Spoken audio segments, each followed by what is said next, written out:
Hey, I'll bet you didn't know this, but white men have it the worst of anybody in this country. Yeah, yeah, they do. White men are the ones that everybody's coming after. White men are the ones that are being persecuted. White men are the targets. So says Tucker Carlson.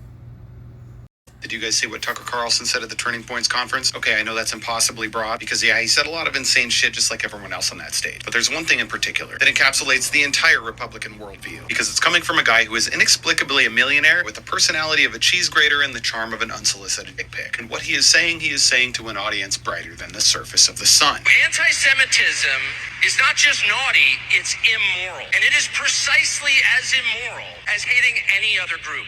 And that would include white men. That is racism that is precisely as bad as anti-Semitism, but it is much more widespread and has been so far much more damaging. You just have to marvel at a guy who in less than 30 seconds can go from saying it's immoral to hate somebody for how they were born, casually skip over the entire concept of LGBTQ plus rights, women's rights, racism or xenophobia, and skip right to saying that in the oppression Olympics, white men are actually suffering the worst. In the context of the discussion of anti-Semitism, it's especially notable considering the guy Tucker Carlson is circled as the greatest threat to the United States throughout his short, pathetic career. That man is George Soros. I'm sure you've heard his name because he's been the Republican boogeyman for about 30 years. But did you know that George Soros is a Holocaust survivor? Did you know that Soros, despite the catastrophic trauma he's experienced as a human being, was recognized by Forbes in 2020 as being the most philanthropic billionaire living today? His net worth right now is about $7.5 billion, which is 1/66th of Elon Musk's. And that's because in his career, Soros has given away $32 billion to philanthropic causes. He has donated 4 times his current total net worth. But George Soros isn't just a philanthropic Holocaust survivor. He's also the guy that Tucker Carlson has called out over 300 times in his career as a TV personality, who was also the subject of a 30-minute pseudo-documentary produced by Tucker Carlson, attacking Soros for trying to influence his home country of Hungary away from authoritarianism and toward democracy. The fact is, George Soros may be the most benevolent billionaire alive today, while also being the public figure most reviled by Tucker Carlson across his revolting but wildly lucrative career as a self-pitying, floppy-haired little bitch. 6-point star to anyone who could figure out why. But beyond Soros, it's estimated that there are 80 to 100,000 living Americans who were victims of that regime in Germany still living in the United States today. But Carlson says that white men have it worse. Meanwhile, it's estimated that 70% of Jewish Americans, over 5 million people, are directly connected to the trauma of the Holocaust. Now, if you're rightfully appalled by this, don't worry. The future of the Republican Party, JD Vance, couldn't find it in himself to condemn the remarks.